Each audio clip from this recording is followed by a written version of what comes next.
যদি তুলসীর ভেষজ গুণ নিতেই হয়, ভক্তের মহাপ্রভুর যে বিধান, আলাদা করে শরীরচর্চার তো প্রয়োজন নেই। এই যে আমরা তুলসী সেবনের কথা বলে আসলাম, প্রত্যার শক্তি বিদায়িনী কৃষ্ণস্য সংগ্রহপিতা ন্যস্তা তচ্চরণে বিমুক্তি ফলদা তস্যই তুলস্যই নমঃ। তোমার প্রয়োজন তুমি গোবিন্দ চরণে তুলসী দাও, সেই তুলসী সেবন করো, তোমার আলাদা তুলসীর সাবান মাখার কি দরকার? এই জগতে যত ভেষজ গুণ আছে তুলসী সর্বপ্রথমে, তারপর বেল, বেল গাছ, বেল কাঠ, বেল পাতা, বেল ফল, বেলের যাবতীয় কিছু, তেমনি তুলসীর যাবতীয় কিছু।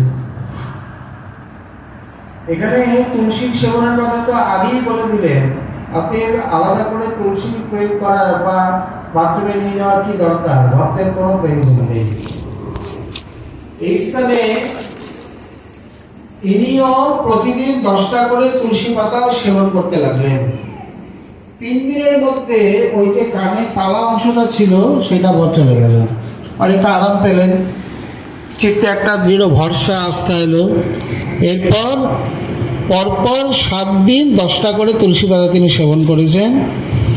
সরকারি হাসপাতাল, ভালো ডাক্তার যেখানে ঠিক করতে পারেনি, তুলসী পাতা সেই রোগ ব্যাধি তার ঠিক করে দিল।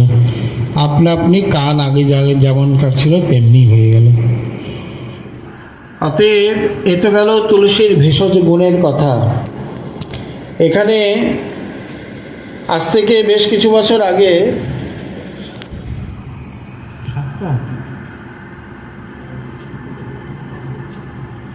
তাহলে তো আমাদের আরেকটা লিঙ্ক দিতে হবে। শ্রী তুলসী মহারানী কি। আজ থেকে বেশ কিছু বছর আগে সুইজারল্যান্ড থেকে কতগুলো কিছু গবেষক ভারতে আসে। তারা কিছু কিছু জিনিসের উপর গবেষণা করে, যেমন এই ভারতীয় যে আধ্যাত্মিক বিষয়গুলো, বস্তুগুলি, যেমন ঠাকুরঘরের কাসর, ঘণ্টা, তারপরে শঙ্খ, তুলসী, গোবর,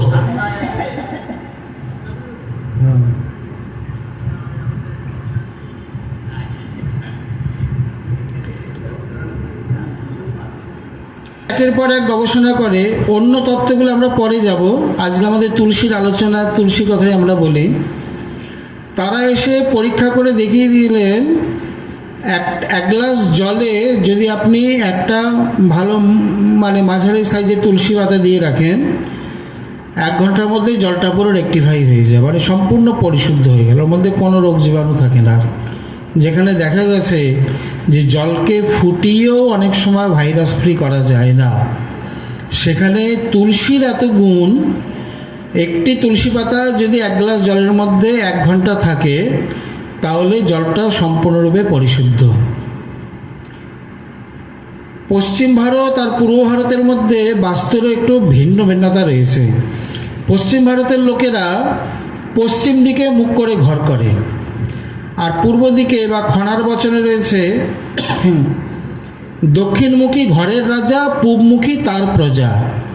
দক্ষিণমুখ ঘর হলো সবথেকে শ্রেষ্ঠ ঘর, কারণ দক্ষিণ মুখে দক্ষিণের বাতাস গরমকালে চলে, সেটা পাওয়া যায়। আর সূর্য গরমের দিকে তখন দক্ষিণায়নে তখন দক্ষিণ দিকে চলে যায়, রোদটা চলে যায় কোথায়? উত্তর দিকে, দক্ষিণ দিকে ছায়া থাকে। আর উত্তরায়ণে উত্তরমুখী হয়ে যায়, তখন শীতের দিনে রোদের দরকার। ধীরে ধীরে যখন দক্ষিণে মানে দক্ষিণ আকাশে এসে সূর্য উত্তরমুখী হয়, তাহলে রোদটা তো দক্ষিণ দিক দিয়েই পাবে। আর উত্তর আকাশে গিয়ে দক্ষিণমুখী হয়। আপনি ভালো করে লক্ষ্য করবেন, শীতকালে এটা কি পূর্ব দিক নাকি? শীতকালে সূর্য ওই কোণায় উঠছে, ওই কোণায় অস্তে চলে যাচ্ছে। আর গরমকালে সূর্য ওই কোণায় উঠছে, ঘুরে ঘুরে ঘুরে ঘুরে গিয়ে ওই কোণায় অস্ত যাচ্ছে, যার জন্য দিন বেড়ে যায়। 13-14 ঘন্টা দিন হয়। বৃন্দাবনে দেবী হিসাব করে দেখা গেছে পাক্কা 14 ঘন্টা এই প্রকার মানে সূর্য আকাশে থাকে। 14 ঘন্টা শুধু দিন, তাহলে বাদ বাকি হলো 10 ঘন্টা। 10 ঘন্টায় ঠান্ডা করবে কি করে? তো গরম তো বাড়বেই। এইভাবে সূর্য ঘুরতে থাকে। তাহলে দক্ষিণ গরমকালে ছায়া, শীতকালে রোদের দরকার, শীতকালে রোদ পাবে। এই জন্য দক্ষিণ মুখ আর বাড়ির সামনে লাগাতে হয় নিম এবং তুলসী, বিশেষ করে নিম একটু সাইডে আর সামনে তুলসীর বাগান। তাতে করে হয় কি, বলছে তুলসীর এবং নিমের হাওয়া সরাসরি ঘরের মধ্যে প্রবেশ করবে। তুলসী বাগান এতটাই উপকারী, সেখানে জীবাণু নাশ করা দূরে থাক, সেখানে মানে রোগ জীবাণু জন্মই নিতে পারে না। তুলসী এত বড় ভেষজ গুণ সম্পন্ন। এবং বাস্তবিক আজ ধীরে ধীরে বিজ্ঞানের একটা সুবর্ণ সুযোগ সময় এসছে।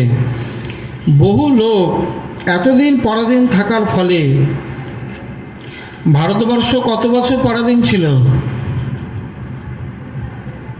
200 বছর। হ্যাঁ, তারপরে ব্রিটিশ পিরিয়ড 600 বছর, তারপরে 72 বছর ওইটাও অধীনই। প্রায় করে আমরা 700 বছরের গোলামি, মানে গোলামি করে আসছি। আমাদের রক্তে রক্তে গোলামি মিলে রয়েছে। আজ আমরা ধীরে ধীরে যথার্থ স্বাধীন চেতা হওয়ার, আমাদের এখন একটা প্রবণতা, সনাতনী হওয়ার, সনাতন ধর্ম সম্বন্ধে জিজ্ঞাসা।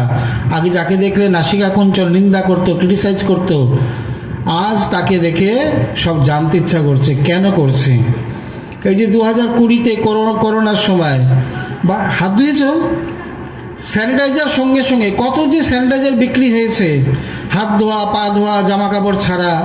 কেন না, মারাত্মক জীবাণু এখন একেবারে মহামারী।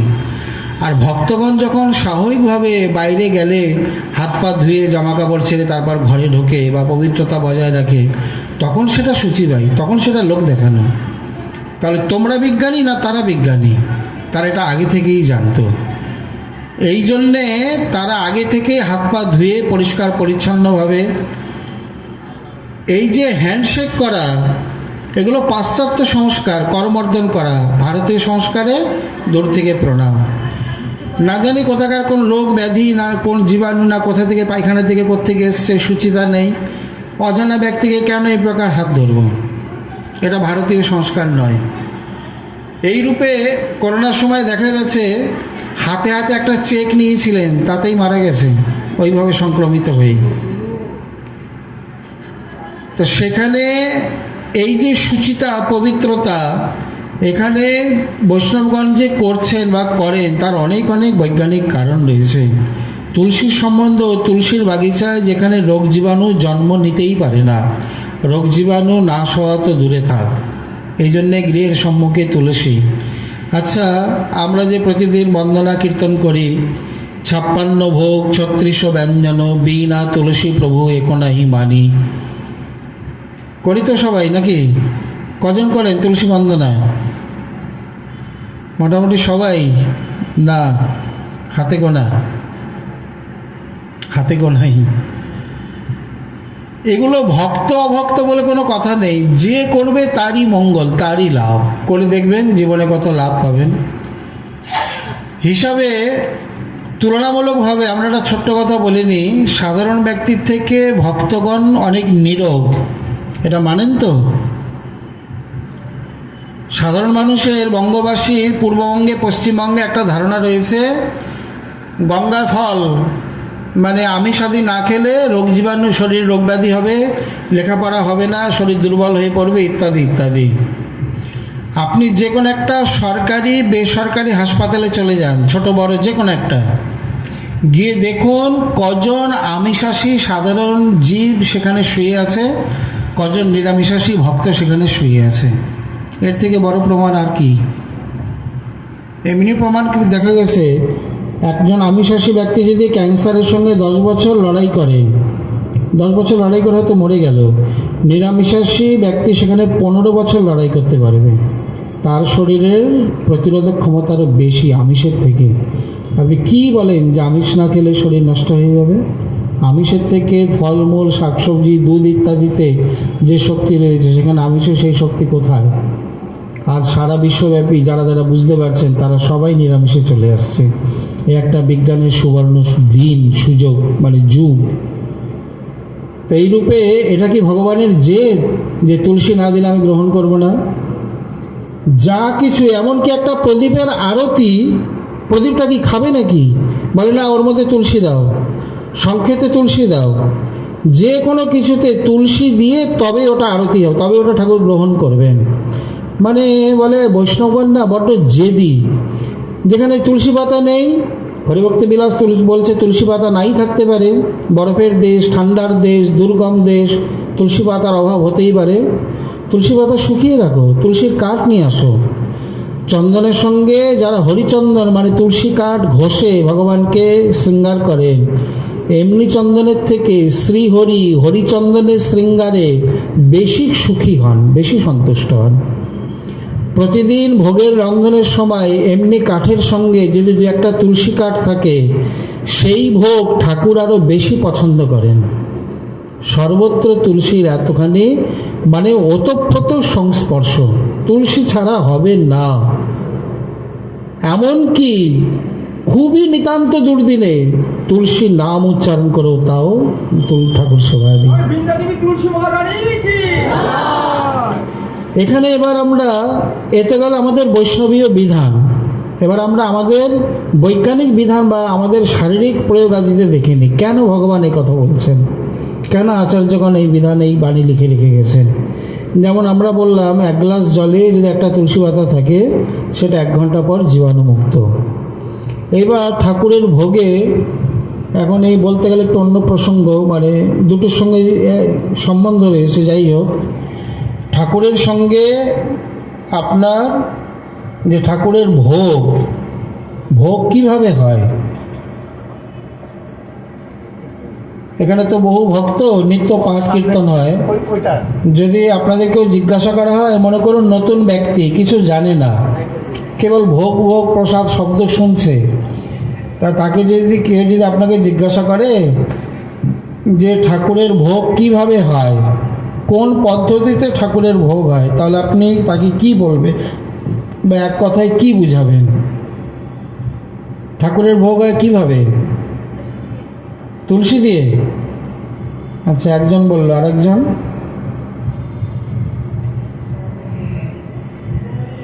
ঠাকুরের সামনে নেবেন না, তাহলে ভোগ হবে কি করে? কয়েকটি পদ্ধতিতে গিয়ে ঠাকুরের ভোগ হয়, কিভাবে আমরা জেনে নিই। প্রথমত ভক্তের ভাবনা, দ্বিতীয়ত নাম মন্ত্র তুলসী, দ্বিতীয়ত নাম মন্ত্র, তৃতীয়ত তুলসী। এই কয়েকটি পদ্ধতিতে গিয়ে সাধারণ সামান্য বস্তু বা নৈবেদ্য মানে চিন্ময় ভোগে পরিণত হয়, প্রসাদে পরিণত হয়। কিভাবে? ভাবনাকে কেন বলা হলো? এখন যেমন মনে করুন সজনা ডাঁটার সময়, যাদের বড় হয়ে এসছে, বাজারে গিয়ে কেউ প্রথম দেখলেন সুন্দর কচি কচি সজনা ডাঁটা, কত করে? বাবা 120 টাকার নিচে হবে না। এত দাম, একটু কম কর বাবা। বা বাড়িতে ঠাকুর রয়েছে, একটুখানি একটু সর্ষে বাটা চচ্চড়ি করে দিই, সেটু সজনে ফুল তার বড়া, আচ্ছা দে 250 দে। আরেকদিন এসে বলছে সজনা কত করে? বাবু 120 টাকা। আরে দে আধা কিলো দে, বাড়িতে জামাই এসছে, কি করব আর। দুজনার সম্পূর্ণ ক্রিয়া আচরণ এক, কিন্তু উদ্দেশ্য আলাদা। একজন নিচ্ছেন একই টাকা, একই কিলো, একই সজনা ডাঁটা, একই বাজার করতে এসছে। একজন নিচ্ছে জামাইয়ের জন্যে, একজন নিচ্ছে তার ইষ্টদেবের জন্যে। ভাবনার ফারাক হয়ে গেল। ঘরে মেয়ে জামাইয়ের জন্যে নিয়ে, ঘরের লোকের জন্য নিয়ে পয়সা দিয়ে কে কবে উদ্ধার পেয়েছে, কার কবে ভক্তি হয়েছে? ভক্তি কত সহজ করে দিয়েছে মহাপ্রভু। এক বাসন মাজা দেখুন, বাইরে লোকের বাড়ি বাসন মেজে কটা টাকা পাওয়া যাবে, কিছু খাবার দাবার দেবে, বছরে বোনাস বা কাপড় চোপড় দেবে দুর্গাপূজার সময়, কিন্তু জমপুর থেকে উদ্ধার হবে, ভক্তি হবে, পরমার্থ লাভ হবে, কল্যাণ হবে। অথচ ঠাকুরের বাসন মাজলে ভক্তি লাভ হয়ে যাবে, মঙ্গল হবে, যমদূতের হাত থেকে রক্ষা পাবে, পরম ভক্তি লাভ হবে, ঊর্ধ্বলোকে গতি হবে।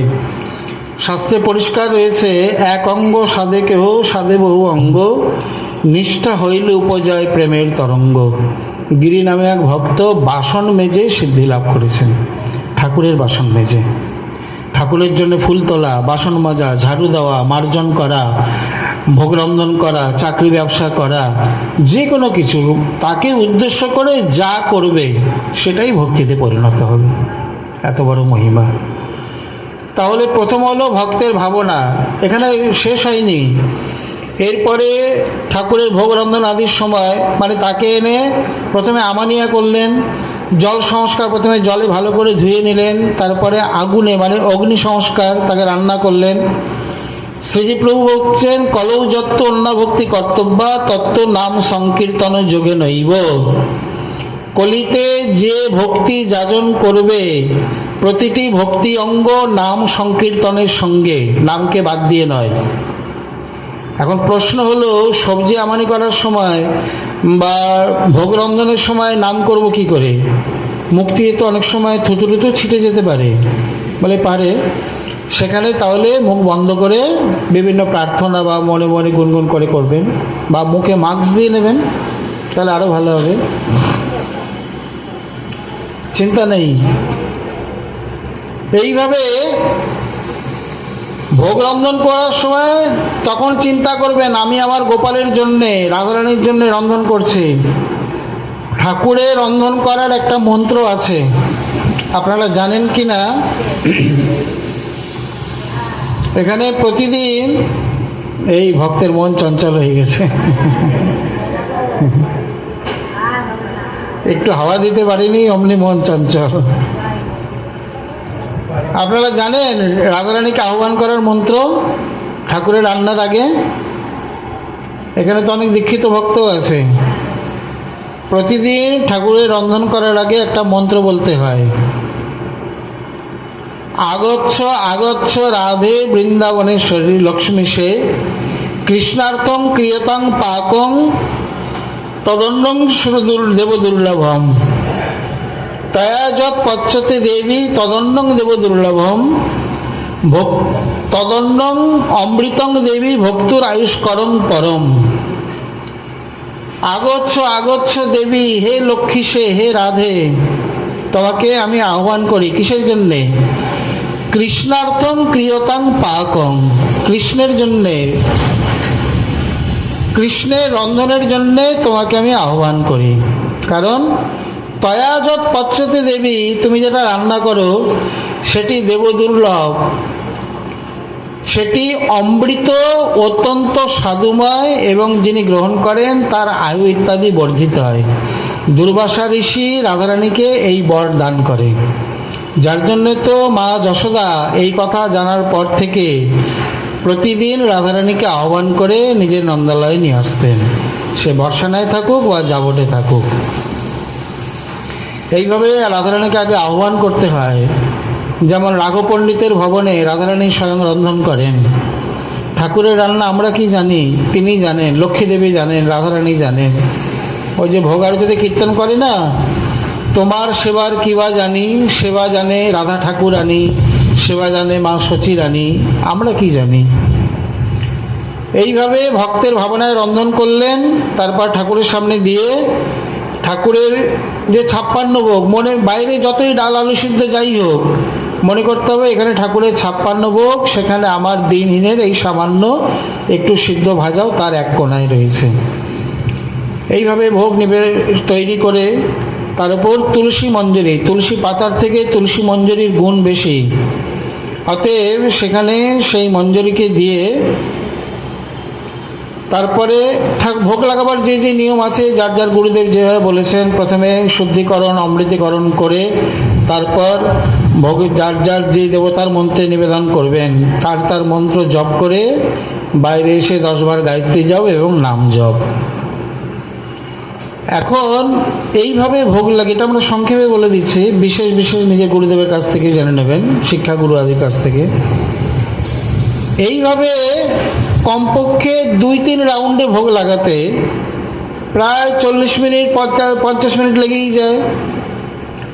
বিবিধ মানে 2-3 রাউন্ডে ভোগ লাগিয়ে তারপর ঠাকুর ঘর মুছে আরতি করে ভোগ নিয়ে প্রসাদ পেতে পেতে কমপক্ষে ঘণ্টাখানে ভোগের ওপরে তুলসী মঞ্জরি ইত্যাদি সব রইলই, তাই তো হয়েই যায়। তাহলে প্রতিদিন এই নৈবেদ্যের ওপরে ভক্তগণের মধ্যে এত নীরবতা কোত্থেকে আসে? এও ডাল চাল খাচ্ছে, এও ডাল চাল খাচ্ছে, কিন্তু হোটেলের খাওয়া, সাধারণ খাওয়া আর প্রসাদ পাওয়া, এর মধ্যে আকাশ পাতাল পার্থক্য। সনাতন প্রভু পরিষ্কার বলছেন, 64 প্রকার ভক্তি অঙ্গের মধ্যে আপনি বাকি 63 অঙ্গ বাদই দিন। মনে করলেন আপনি যাজন করতে পারেন না বা আপনার সামর্থ্য নেই, কেউ যদি প্রতিদিন নিষ্ঠাপূর্বক মহাপ্রসাদ সেবন করতে পারে, তাহলে অতি অবশ্যই তিনি এই জমযাতনাদি এই তার থেকে মুক্ত হয়ে ভগবত চরণে চিরগতি পরাগতি লাভ করবেন, এ বিষয়ে কোনো সন্দেহ নেই। আজকে আমাদের তুলসীর প্রসঙ্গ, প্রসাদের প্রসঙ্গে আমরা আগামী দিন আসবো। যাই হোক, তো এখানে নিরামিষ অনেকেই রান্না করে দেয়, হোটেলেও নিরামিষ পাওয়া যায়, আমিষের কড়াইতে আমিষ না দিয়ে এমনি নিরামিষ বৌমারা অনেকেই রান্না করে দেয়, কিন্তু এগুলো পেলে যে ভক্তি হবে তা বলা হয়নি। নিরামিষ খেলে ভক্তি হবে এ কথা বলা হয়নি, মহাপ্রসাদ সেবন করলে ভক্তি হবে সে কথা বলা হয়েছে। নিরামিষ আর মহাপ্রসাদের মধ্যে আকাশ পাতাল ফারাক রয়েছে। নিরামিষ বাজারে অনেক জায়গায় পাওয়া যায়, এই যে অনেক মোড়ে অনেক দোকানে নিরামিষ সিঙ্গারা, নিরামিষ পরোটা, অনেক কিছু পাওয়া যায়, কিন্তু ওগুলো খেলে ভক্তি হবে তা নয়। বাজারে তো নিরামিষ রুটিও পাওয়া যায়, তা কি এনে খেলেই ভক্তি হয়ে যাবে? ঠাকুরকে নিবেদন করা প্রসাদ, যার মধ্যে তাহলে ভক্তের ভাবনা সম্পূর্ণ ক্রিয়াটার মধ্যে বাজার করা, সবজি আমানি করা, রন্ধন করা, ভোগ নিবেদন করা, বাইরে এসে চিন্তন করা, সবটাই ভক্তের ভাবনা, এবং ভক্তের ভাবনাতেই ভগবান গ্রহণ করে। তার উপর অপ্রাকৃত শব্দগুঞ্জ হলেও, শব্দপুঞ্জ এগুলো তো শব্দ নয়, নাম মন্ত্র অপ্রাকৃত, ভগবানের মতো নেই। কৃষ্ণ নাম, কৃষ্ণ রূপ, কৃষ্ণ লীলা বৃন্দ, কৃষ্ণের স্বরূপ সম, সব চিদানন্দ। আর তার উপরে শ্রী তুলসী, তুলসী মঞ্জরি। এই মুখ্যত ত্রিবিধ পদ্ধতিতে সাধারণ নৈবেদ্য ভোগেতে পরিণত হয়। আচ্ছা, আপনি যেটা বললেন এর কোনো দিগদর্শন বা এর কোনো মানে বৈষ্ণবিক কোনো প্রমাণ ইত্যাদি পাওয়া যায়? বলে হ্যাঁ, আমরা যেটা বললাম এটা মহাপ্রভুর মুখের বাণী। এই যুক্তিটা কোথায় আছে? মহাপ্রভু প্রতিদিন জগন্নাথের মঙ্গল আরতি আদি দর্শনে যেতেন, উপলভোগ দর্শন করে পরে হরিদাস ঠাকুরের সিদ্ধ বকুল হয়ে ঠাকুরকে দর্শন দিয়ে নিজে গম্ভীরাতে আসতেন। ওই সময় পান্ডা পূজারী মহাপ্রভুর হাতে প্রসাদ দিতেন, জগন্নাথের প্রসাদ। একদিনে প্রসাদ পেয়ে প্রভু আবেশে বলছেন, দেখো বিচার করো, এই যে প্রাকৃত এলাচি, লবঙ্গ, তারপরে মুখবাস, কাবাব চিন ইত্যাদি, এগুলি সব প্রাকৃত বস্তু, কিন্তু শ্রী জগন্নাথের নয়ন কমলের অধস্পর্শেতে আজ এগুলো সব অপ্রাকৃততায় পরিণত হয়েছে। অতএব এগুলো আর প্রাকৃত বস্তু নেই। এই জন্যে কৃষ্ণের অধরামৃত, কৃষ্ণের মুখনিসৃত কৃষ্ণ ফেরালবেতে আজ এগুলি মহাপ্রসাদে পরিণত হয়েছে। প্রাকৃতিক এখানে ঝড় উঠেছে, পাটা আজকে হয়তো আর বেশি দূর করা যাবে না, আর সব ভক্তগণ চঞ্চল উঠেছেন, আরতি হবে। যাক, আজকে আমরা ভাগবতী পরবর্তী অংশ আবার শ্রীমান মহাপ্রভুর কৃপা হলে আবার আমরা আগামী দিন আস্বাদনে আশা রাখি। আজকে আমাদের ভাগবতী কথার এখানেই বিশ্রাম।